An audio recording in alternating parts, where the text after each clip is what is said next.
Hello everyone, আমি অভিষেক দাস এবং তোমরা দেখছো learn with Abhishek YouTube channel. আশা করি তোমরা সবাই ভালো আছো।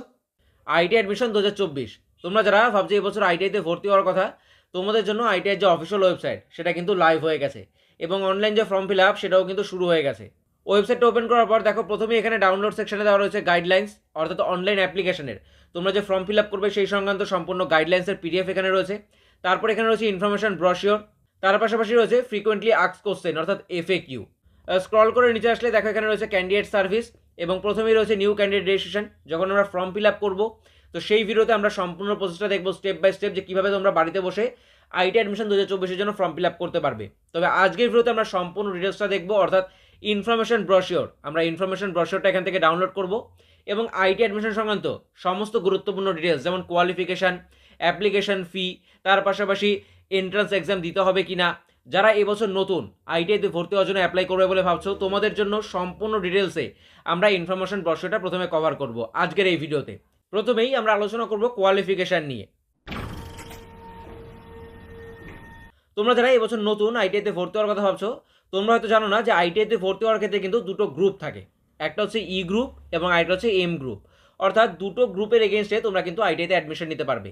একটা ই গ্রুপ, অর্থাৎ ই গ্রুপের আন্ডারে বেশ কিছু ট্রেড রয়েছে, এবং আরেকটা হচ্ছে এম গ্রুপ, এম গ্রুপের আন্ডারে বেশ কিছু ট্রেড রয়েছে। তো এই যে দুটো গ্রুপের ক্ষেত্রে কিন্তু কোয়ালিফিকেশন আলাদা আলাদা রয়েছে। দেখো নিচে যে একাডেমিক কোয়ালিফিকেশন লেখা রয়েছে এখানেই উল্লেখ করা হয়েছে। প্রথম পয়েন্টটা দেখো, trade courses under divided under two groups. একটা হচ্ছে ই গ্রুপ এবং আরেকটা এম গ্রুপ, যেটা আমি তোমাদের বললাম যে দুটো গ্রুপ থাকে, সেই দুটো গ্রুপের মধ্যে কিন্তু অ্যাডমিশনটা হয়।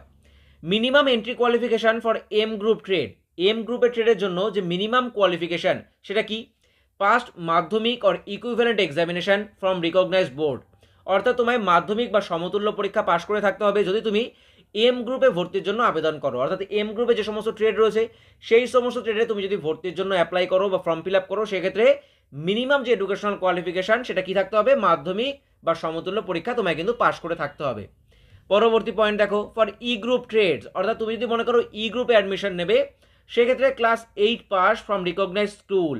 অর্থাৎ তোমায় কিন্তু সেক্ষেত্রে ক্লাস 8 পাস করে থাকতে হবে। এবং প্রত্যেকটা ক্ষেত্রে, মাধ্যমিকের ক্ষেত্রেও এবং ক্লাস 8-এর ক্ষেত্রেও দেখো এখানে লেখা রয়েছে located school, school located within the state of West Bengal. অর্থাৎ তুমি যে স্কুল থেকে পাস করছো সেটা মাধ্যমিক হতে পারে বা ক্লাস 8 হতে পারে, সেই যে কোর্স, সেই যে ডিগ্রি, সেটা তোমায় কিন্তু অবশ্যই ওয়েস্ট বেঙ্গলে অবস্থিত কোনো স্কুল থেকে পাশ করে থাকতে হবে। ক্লিয়ার? অনেকেই রয়েছে যারা মনে করো ঝাড়খণ্ড বা বিহার থেকে তোমাদের মাধ্যমিক পরীক্ষা পাশ করে এসছো বা ক্লাস 8-এর পরীক্ষা পাশ করে এসছো এবং তারপর তোমরা ওয়েস্ট বেঙ্গলে সেটেল হয়েছো, তো ভাবছো এবছর আইটিআইতে অ্যাডমিশন নেবে, সেক্ষেত্রে কিন্তু এটা পসিবল হবে না। অবশ্যই তোমার মাধ্যমিক বা ক্লাস 8 যেই যোগ্যতায় তুমি আবেদন করছো, ফর্মটা ফিল আপ করে বলে ভাবছো, তো সেটা তোমায় কিন্তু অবশ্যই ওয়েস্ট বেঙ্গলের কোনো স্কুল থেকে পাশ করে থাকতে হবে। এর পরবর্তী পয়েন্টে আমরা আলোচনা করব সেই সমস্ত ক্যান্ডিডেটদের নিয়ে যারা এবছর মাধ্যমিক পরীক্ষা দিয়েছো, অর্থাৎ 2024 সালে যারা মাধ্যমিক পরীক্ষা দিয়েছো। প্রত্যেকবার তোমাদের কাছ থেকে একাধিক কমেন্ট আমি পাই এই বিষয়টার উপর, যে দাদা এবছর আমি মাধ্যমিক পরীক্ষা দিয়েছি, তো সেক্ষেত্রে আমি কি এবছর আইটি অ্যাডমিশনের জন্য ফর্ম ফিল আপ করতে পারবো? দেখো এখানে পরিষ্কার কিন্তু লেখা রয়েছে, আমি পয়েন্টটা এখানে অ্যাড করেছি, ক্যান্ডিডেটস অ্যাপিয়ারিং মাধ্যমিক 2024। অর্থাৎ এবছর 2024 সালে যারা মাধ্যমিক পরীক্ষা দিয়েছো তাদের জন্য এখানে কি উল্লেখ করা হয়েছে বা নোটিফিকেশনে কি লেখা রয়েছে, 7 days will be given for application after date of publication of results of Madhyamik 2024। অর্থাৎ যারা 2024-এ মাধ্যমিক পরীক্ষা দিয়েছো, যেই দিন তোমাদের রেজাল্ট প্রকাশিত হবে সেই দিন থেকে, সেই ডেট থেকে বা সেই তারিখ থেকে আগামী 7 দিন পর্যন্ত তোমাদের কিন্তু সময় দেওয়া হবে আইটি অ্যাডমিশনের জন্য ফর্ম ফিল আপ করার। ক্লিয়ার? যারা এবছর মাধ্যমিক দিয়েছো চিন্তার কোনো কারণ নেই, তোমাদের হাতে এখন রেজাল্ট নেই, কীভাবে তোমরা নাম্বার ইনপুট করবে সেটা বুঝতে পারছো না, কোনো চিন্তার কারণ নেই, সবাই ফর্ম ফিল আপ করছে, করতে থাক। তোমাদের যখন রেজাল্ট প্রকাশিত হবে, মাধ্যমিকের রেজাল্ট যখন তোমরা হাতে পাবে, সেই দিন থেকে 7 দিন, 7 days, সেই দিন থেকে 7 দিন তোমরা সময় পাবে কিন্তু আইটি অ্যাডমিশনের জন্য ফর্ম ফিল আপ করার। পরবর্তীতে আমরা আলোচনা করব প্রিভিয়াসলি অ্যাডমিটেড ক্যান্ডিডেট বা যারা ড্রপ আউট বা ডিসচার্জ ক্যান্ডিডেট তাদের নিয়ে। এই পয়েন্টটা কিন্তু খুবই গুরুত্বপূর্ণ এবং এর ওপরও কিন্তু প্রচুর প্রশ্ন আমি পাই। এরকম একজন ক্যান্ডিডেট, মনে করো তুমি একজন ক্যান্ডিডেট যার আগে আইটিআই কোর্স করেছিলে, সাকসেসফুলি কমপ্লিট করেছো, পুনরায় তুমি অন্য একটা ট্রেড নিয়ে আবার কোর্সটা করতে চাইছো। বা তুমি এমন একজন ক্যান্ডিডেট যার আগে আইটিআইতে ভর্তি তো হয়েছিলে কিন্তু কোনো কারণবশত তুমি কমপ্লিট করতে পারোনি, কোর্সটাকে তুমি কমপ্লিট করতে পারোনি, ড্রপ আউট করে গেছো, বা কোনো কারণবশত তোমায় কলেজ থেকে ডিসচার্জ করে দেওয়া হয়েছে। তো এই রকম ক্যান্ডিডেট যারা রয়েছে তারা কি আইটিআই করতে পারবে? আর যদি করতে পারো তাহলে কবে থেকে করতে পারবে? এক্ষেত্রে কিন্তু যারা পাস আউট ট্রেনি, যারা সাকসেসফুল এর আগে কোর্সটা কমপ্লিট করেছো কোনো একটা ট্রেড নিয়ে, পুনরায় আবার নতুনভাবে কোর্সটা করতে চাইছো, বা যারা এর আগে ভর্তি হয়েছিল কোর্স কমপ্লিট করতে পারোনি, বা যাদের ডিসচার্জ করে দেওয়া হয়েছে, প্রত্যেকের ক্ষেত্রে দু ধরনের ক্যান্ডিডেটের ক্ষেত্রেই কিন্তু বিষয়টা সেম। দেখো আমি এখানে উদাহরণ দিয়ে তোমাদের বোঝাচ্ছি। মনে করো তুমি একজন ক্যান্ডিডেট যে 2020 সালে আইটিআইতে অ্যাডমিশন নিয়েছিলে। 2020 সালে মনে করো দুর্গাপুর গভর্নমেন্ট আইটিআই কলেজে তুমি অ্যাডমিশন নিয়েছিলে এবং 2022 সালে তুমি পাস আউট করেছো। মনে করো তুমি ফিটার ট্রেড নিয়ে 2020 সালে দুর্গাপুর আইটিআইতে অ্যাডমিশন নিয়েছো এবং 2022 সালে তুমি কোর্সটা সাকসেসফুলি কমপ্লিট করে ফেলেছো। পুনরায় তুমি চাইছো আবার আইটিআইতে ভর্তি হওয়ার জন্য। ফিটার করেছিলে, এবার তোমার মনে হচ্ছে না তুমি ইলেকট্রিশিয়ান ট্রেড নিয়ে আবার আইটিআই করতে চাও। সেক্ষেত্রে তুমি কবে আবার অ্যাডমিশন নিতে পারবে, এটা কিন্তু অফিসিয়াল নোটিফিকেশনে যেই ডিটেলসটা দেওয়া রয়েছে সেই ডিটেলসটা এখানে আমি তোমাদের সুন্দরভাবে বোঝানোর জন্য লিখেছি। দেখো সেম আইটিআই কলেজ, অর্থাৎ দুর্গাপুর থেকে পাস আউট হয়েছিলে, পুনরায় তুমি চাইছো যে দুর্গাপুর আইটিআই থেকে আবার কোর্সটা করবে অন্য ট্রেডে। তো সেক্ষেত্রে তুমি আবার কবে ভর্তি হতে পারবে? 2022 তোমার পাসিং আউট ইয়ার, তুমি সেই বছর পাস করেছো, তো সেই বছরটা তোমায় বাদ দিতে হবে এক্সক্লুডিং পাসিং আউট ইয়ার। নোটিফিকেশনে পরিষ্কার লেখা রয়েছে এক্সক্লুডিং পাসিং আউট ইয়ার বাদ দিয়ে আরও 3টে কনজিকিউটিভ ইয়ার তোমায় বাদ দিতে হবে, তারপর তুমি অ্যাডমিশন নিতে পারবে সেম আইটিআইতে। তো সেক্ষেত্রে 2022 সালে তুমি পাসিং আউট হয়েছো, তো সেই বছরটা বাদ যাচ্ছে। তারপর আরও 3টে বছর, 3টে কনজিকিউটিভ ইয়ার তোমায় বাদ দিতে হবে। 2023 সাল সেটাও তোমায় বাদ দিতে হচ্ছে, 24 সেটাও তুমি অ্যাডমিশন নিতে পারছো না, 25 সালেও তুমি অ্যাডমিশন নিতে পারছো না। তাহলে 3টে বছর এখানে হয়ে গেল, পাসিং আউট ইয়ারটা বাদ দিয়ে আরও 3টে বছর হয়ে গেল। তারপর 2026 সালে যেই অ্যাডমিশনটা হবে সেখানে তুমি কিন্তু পুনরায় দুর্গাপুর আইটিআইতে আবার ভর্তি হতে পারবে। তবে আদার আইটিআই ক্ষেত্রে মনে করো দুর্গাপুর আইটিআই থেকে তুমি কমপ্লিট করেছিলে এর আগের কোর্সটা, এবার তুমি চাইছো যে না অন্য কোনো আইটিআই কলেজ থেকে তুমি আবার করবে আদার আইটিআই। সেক্ষেত্রে পাসিং আউট যে ইয়ার সেটা বাদ দিয়ে 2022 সালে পাসিং আউট হয়েছো, সেই ইয়ারটা বাদ যাচ্ছে। তারপর আর একটা বছর বাদ যাবে, 2023 সাল সেটা বাদ গেল। 2024 সালেই তুমি পুনরায় কিন্তু আবার অ্যাডমিশন নিতে পারবে অন্য কোনো আইটিআই কলেজে। ক্লিয়ার? তাহলে যদি সেম আইটিআইতে অ্যাডমিশন নিতে চাও সেক্ষেত্রে পাসিং আউট ইয়ার বাদ দিয়ে আরও 3টে কনজিকিউটিভ ইয়ার বাদ দিতে হবে, তারপর তুমি অ্যাডমিশন নিতে পারবে। এবং যদি অন্য আইটিআইতে নিতে চাও তাহলে পাসিং আউট ইয়ারটা বাদ দেবে, তারপর আর একটা বছর বাদ দিলে নেক্সট ইয়ার থেকেই তুমি কিন্তু আবার অন্য আইটিআইতে অ্যাডমিশন নিতে পারবে। এই পাশে যে উদাহরণটা দেওয়া হয়েছে এটা হচ্ছে 1 বছরের ট্রেডের জন্য। কোনো একজন ক্যান্ডিডেট মনে করো তুমি 2021 সালে 1 ইয়ারের ট্রেডের জন্য অ্যাডমিশন নিয়েছিলে এবং 2022 সালে তুমি পাসিং আউট হয়েছো, সেক্ষেত্রেও পুরো প্রসেসটা কিন্তু সেম। 2022 সালে তোমার পাসিং আউট ইয়ার সেম, তুমি আবার কবে ভর্তি হতে পারবে ঠিক একই উদাহরণটা কিন্তু এখানে তোমার জন্য অ্যাপ্লিকেবল।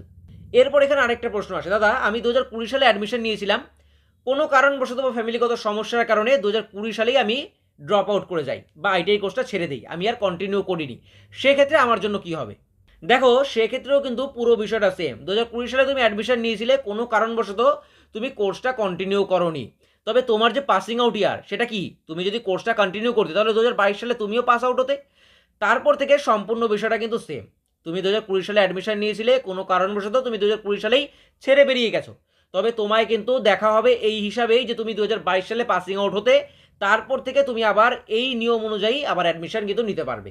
2020 সালে তুমি বেরিয়ে গেছিলে বলে সেই বছর থেকে যে কাউন্ট হবে এরকমটা কিন্তু না, তুমি যেই বছর পাসিং আউট হতে সেই বছর থেকেই কিন্তু কাউন্ট করা হবে। তো এই যে বিষয়টা, এই যে ফিগারটা, এই যে ডিটেলসটা, এটা কিন্তু তোমাদের জন্য প্রত্যেকের জন্যই কিন্তু অ্যাপ্লিকেবল। এরপর পরবর্তী পয়েন্টে আমরা আলোচনা করব এজ লিমিট নিয়ে। দাদা আইটিআইতে ভর্তি হবো ভাবছি, তবে বয়স কত হওয়া প্রয়োজন, এটা নিয়ে অনেকেরই প্রশ্ন থাকে।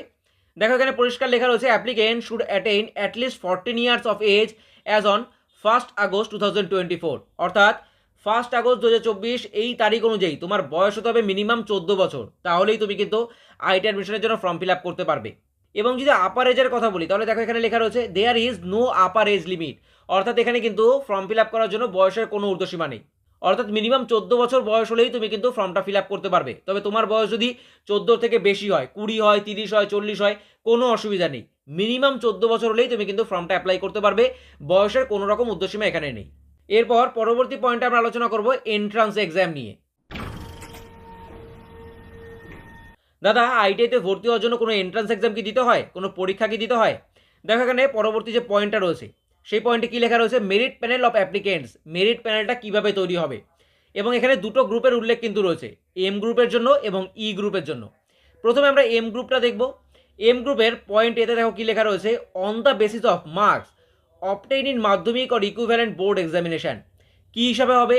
মার্কস অবটেইন ইন মাধ্যমিক অর ইকুইভ্যালেন্ট বোর্ড এক্সামিনেশন, অর্থাৎ মাধ্যমিকে মোট তুমি কত নাম্বার পেয়েছো সেই যে নাম্বার পার্সেন্টেজ, তার উপর ভিত্তি করেই কিন্তু মেরিটটা তৈরি হবে।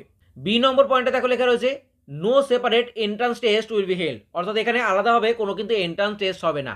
যেটা হবে সেটা কি, মেরিটটা হবে কিসের উপর ভিত্তি করে, মাধ্যমিকের যে প্রাপ্ত নাম্বার, তুমি যদি এম গ্রুপের জন্য অ্যাপ্লাই করো, এম গ্রুপের জন্য আবেদন করো, সেক্ষেত্রে তোমার মাধ্যমিকের যে প্রাপ্ত নাম্বার তার যে মার্কস পার্সেন্টেজ তার উপর ভিত্তি করেই কিন্তু মেরিট প্যানেল হবে। আলাদা করে কোনো কিন্তু পরীক্ষা তোমায় দিতে হবে না। এরপর পরবর্তী ই গ্রুপের ক্ষেত্রে যদি তুমি ই গ্রুপের জন্য অ্যাপ্লাই করো, সেক্ষেত্রে দেখো লেখা রয়েছে on the basis of marks obtain by the candidate in the class 8 examination, অর্থাৎ ক্লাস 8-এ তোমার যে প্রাপ্ত নাম্বার সেই নাম্বারের উপর ভিত্তি করেই কিন্তু যে মার্কস পার্সেন্টেজটা হবে তার উপর ভিত্তি করেই কিন্তু মেরিট প্যানেলটা হবে। অর্থাৎ কোনো ক্ষেত্রেই তুমি এম গ্রুপের জন্য অ্যাপ্লাই করো বা তুমি ই গ্রুপের জন্য অ্যাপ্লাই করো, কোনো ক্ষেত্রেই তোমায় কিন্তু কোনো রকম পরীক্ষা দিতে হবে না। এরপর আমরা আলোচনা করবো অ্যাপ্লিকেশন ফি নিয়ে। অ্যাপ্লিকেশন ফি এখানে কিন্তু দুটো ভাগে ভাগ করা হয়েছে, একটা হচ্ছে ছেলেদের জন্য ফর বয়েজ এবং আরেকটা হচ্ছে মেয়েদের জন্য ফর গার্লস। এখানে কিন্তু আলাদাভাবে এসসি এসটি ওবিসি ক্যান্ডিডেটদের জন্য কোনো রকম অ্যাপ্লিকেশন ফি আলাদা করে দেওয়া হয়নি। টোটালটা করা হয়েছে বয়েজ এবং গার্লস এই দুটো ভাগে। ছেলেদের জন্য অ্যাপ্লিকেশন ফি এখানে রয়েছে 200 টাকা এবং মেয়েদের জন্য অ্যাপ্লিকেশন ফি 100 টাকা। আইটি অ্যাডমিশনের জন্য বেসিক যে সমস্ত পয়েন্টগুলো তোমাদের জানা দরকার, প্রত্যেকটা পয়েন্ট আমি এখানে কিন্তু ডিটেলসে আলোচনা করেছি। আশা করি প্রত্যেকটা পয়েন্ট তোমাদের কাছে ক্লিয়ার হয়ে গেছে। এরপরেও যদি এই সংক্রান্ত আরও কোনো রকম প্রশ্ন থাকে বা কোনো ডাউট থাকে, অবশ্যই এই ভিডিওর নিচে কমেন্ট করে আমায় জানাতে পারো। পরবর্তী ভিডিওতে আমরা step by step form fill up প্রসেসটা দেখবো যে কীভাবে তোমরা বাড়িতে বসে নিজেরাই নিজেদের ফর্মটা ফিল আপ করতে পারবে। তাহলে আজকের ভিডিওতে এ পর্যন্তই, তোমাদের সাথে দেখা হচ্ছে পরবর্তী ভিডিওতে। ভালো থেকো, সুস্থ থেকো, best of luck all of you guys, thank you.